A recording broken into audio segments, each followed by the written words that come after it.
दोस्तों, BSc online academy में आपका स्वागत है। Class 12 subject physics English medium में हम बात करते हैं। तो लास्ट क्लास में हमने पढ़ा था कि प्रॉपर्टीज ऑफ जो चार्ज होती है वो क्या क्या होती हैं। तो 1 बाय 1 करके हमने क्या किया था, डिस्कस किया था। तो उन प्रॉपर्टीज से कुछ पॉइंट्स हैं, 2-4 पॉइंट्स क्या करते हैं यहाँ से निकल के आते हैं और कुछ न्यूमेरिकल प्रॉब्लम्स हैं, तो वो हम यहाँ पर डिस्कस करने वाले हैं।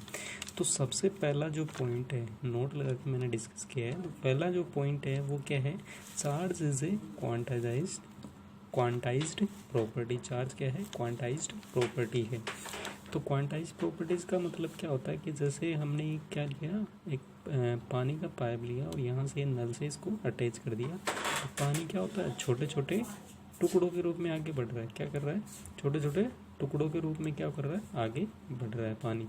ठीक है, तो ये छोटे छोटे टुकड़ों के रूप में जब पानी आगे बढ़ रहा है तो इसे क्या कहते हैं, क्वांटाइज। अगर इसको एक टुकड़े को मैं क्या मान दूँ, क्वांटा मान दूँ, तो ये क्या होगा, क्वांटा इस रूप में क्या हो रहा है, आगे बढ़ रहा है।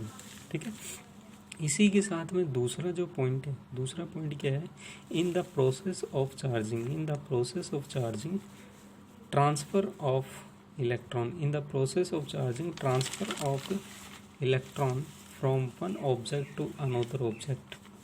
जब ट्रांसफ़र होता है, इलेक्ट्रॉन का ट्रांसफ़र क्या होता है, एक ऑब्जेक्ट से दूसरे ऑब्जेक्ट की तरफ क्या हो रहा है, इलेक्ट्रॉन का ट्रांसफ़र हो रहा है। तो जैसे यहाँ पर बात करता हूँ, मैंने क्या किया, एक ऑब्जेक्ट ए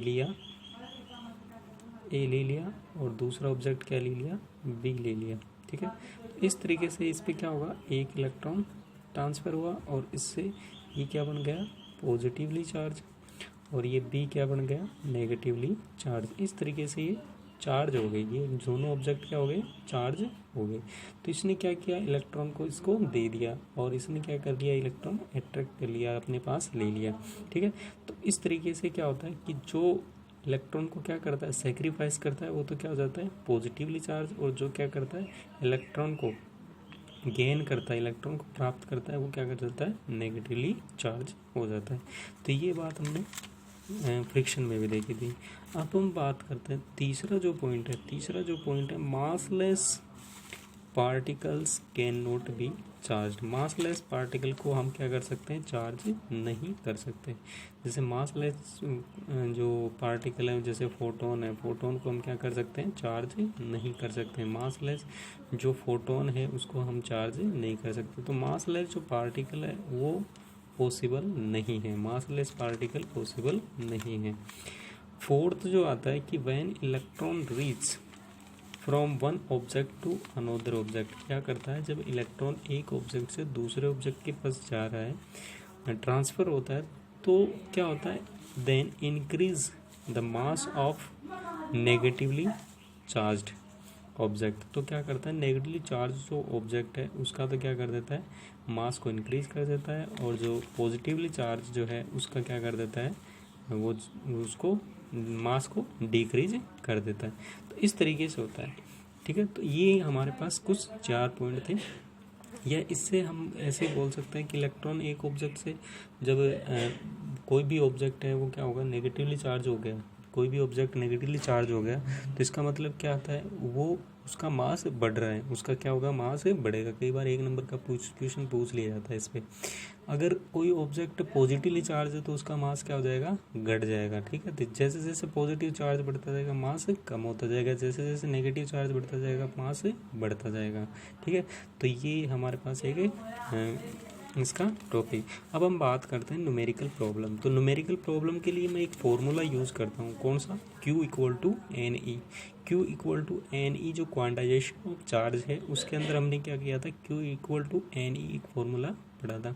इस पर न्यूमेरिकल कहाँ से आता है, Q क्या होता है, Q होता है टोटल चार्ज। क्या होता है, टोटल चार्ज। क्या होता है, टोटल चार्ज की मैं बात कर रहा हूँ। एन क्या होता है, नंबर ऑफ चार्ज। क्या होता है, नंबर ऑफ चार्ज। एन क्या होता है, नंबर ऑफ चार्ज होता है। ई क्या होता है, चार्ज ऑन इलेक्ट्रॉन। कितना होता है, 1.6 इंटू 10⁻⁻19। कितना होता है, 1.6 इंटू 10⁻⁻19 क्या होता है, इलेक्ट्रॉन का चार्ज। तो टोटल चार्ज क्यू आ गया, एन क्या आ गया, नंबर ऑफ चार्ज, और इलेक्ट्रॉन का चार्ज कितना आ गया, 1.6 इंटू 10⁻⁻19 कूलम। अब क्वेश्चन फर्स्ट जो टाइप है, फर्स्ट की मैं बात करता हूँ, टाइप फर्स्ट। तो दो टाइप के न्यूमेरिकल इस पर पूछे जा सकते हैं। कैसे? देखो इधर देखते हैं।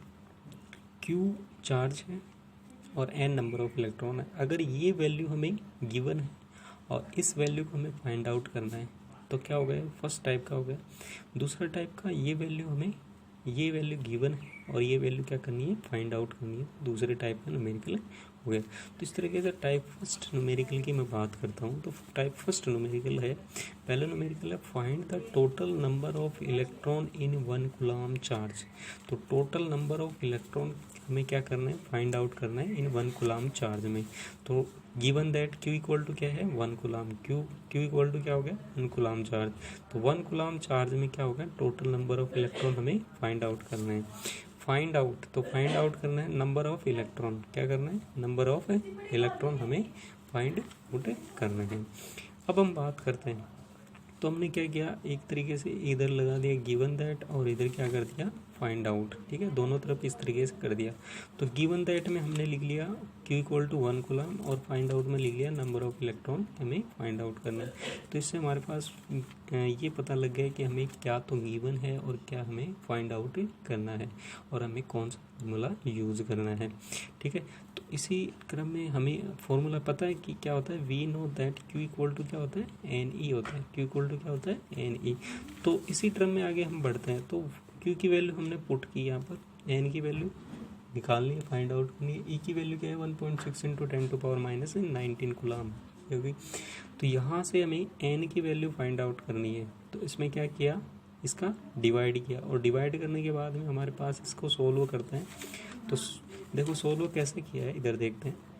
तो 1/1.6 इंटू 10⁻19 ये क्या चला गया? इसके नीचे। तो 10⁻19 है माइनस का, तो ऊपर जाएगा तो कैसा हो जाएगा? प्लस का हो गया। अब यहाँ एक पॉइंट है तो इसको हटाएंगे तो क्या हो जाएगा? 10 ऊपर आ गया। इस तरीके से देखो। ठीक, अब यहाँ से एक 10 इधर ले लेंगे तो 100 हो जाएगा। ये देखो 100 हो गया। और 100 में 16 का डिवाइड करेंगे तो 6.25 इंटू 10⁻18 ये रहा। ठीक है, तो इस तरीके से टोटल नंबर ऑफ इलेक्ट्रॉन हमारे पास है प्राप्त होते हैं, यानी हम इतने इलेक्ट्रॉन उसे ट्रांसफ़र हुए हैं। ठीक है, 1 कूलम्ब चार्ज में कितने इलेक्ट्रॉन होते हैं। आगे इसी क्रम में हम बात करते हैं।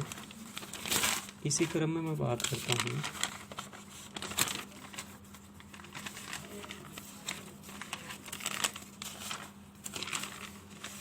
इसी क्रम में अगला जो न्यूमेरिकल है उस पर बात करता हूँ मैं।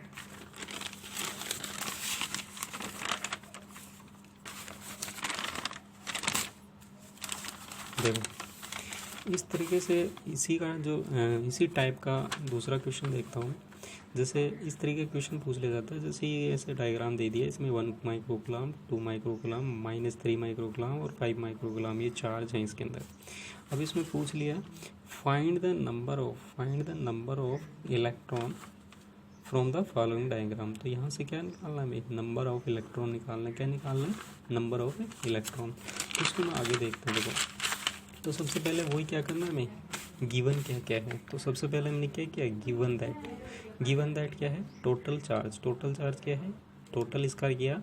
टोटल करने के बाद में क्या आ गया? वही एल्जेब्रिक सम से हमने क्या कर दिया? इसका टोटल कर दिया। तो क्या आ गया? 5 माइक्रो कूलम्ब इसका चार्ज आ गया।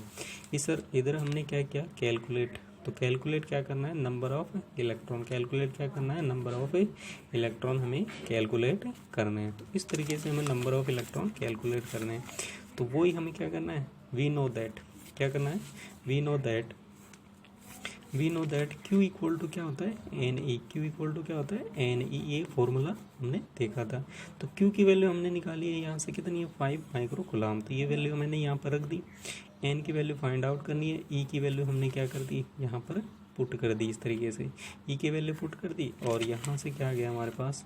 ये वैल्यू इसका माइक्रोन क्या होता है? 10⁻⁻6 होता है। ये इस तरीके से आ गया और ये हमने ये पुट किया। यहाँ से एन निकालना है तो ये क्या चला जाएगा? इसका डिवाइड में। तो ये इस तरीके से डिवाइड में आ गया। अब यहाँ से 10⁻19 कहाँ से आ जाएगा? ऊपर। ऊपर गया तो कितना हो गया 10 टू पावर प्लस का 19, और ये 10 टू पावर -6 है, इसको सोल्व करेंगे तो क्या हो जाएगा 13। तो 5 इंटू 10 टू पावर 13, ये पॉइंट इसका हटाएंगे तो क्या आ जाएगा 10 ऊपर आ गया। तो इस तरीके से 5 इंटू 10 टू पावर 13 अपॉन 16 इस तरीके से आ गया है।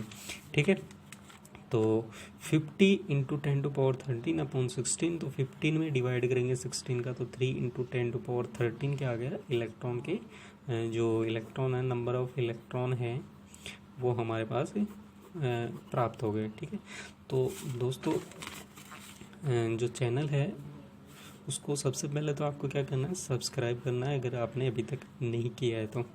उसके बाद क्या करना है, बेल आइकन दबाना है। ठीक है, और फिर करना है लाइक और दोस्तों को शेयर करना है, ताकि ज़्यादा से ज़्यादा वीडियो शेयर हो सके और ज़्यादा से ज़्यादा स्टूडेंट्स के पास क्या कर सके, ये पहुँच सके। और कमेंट करके फिर मेरे को ये बताना है कि आपको ये वीडियो कैसा लगे, इससे आप क्या उम्मीद करते हैं और आपको कैसा लगता है। अगर अच्छा लग रहा है तो कमेंट करके बताइए, अगर आपको कोई डाउट है, कोई दिक्कत है, न्यूमेरिकल से रिलेटेड कोई प्रॉब्लम, तो आप मेरे को कमेंट करके बताइए ताकि मैं वो प्रॉब्लम सोल्व कर सकूं। Thank you. अब आगे अगली क्लास में मिलते हैं। टाइप सेकंड जो न्यूमेरिकल है उसके लिए अगली क्लास में मिलते हैं। Thank you.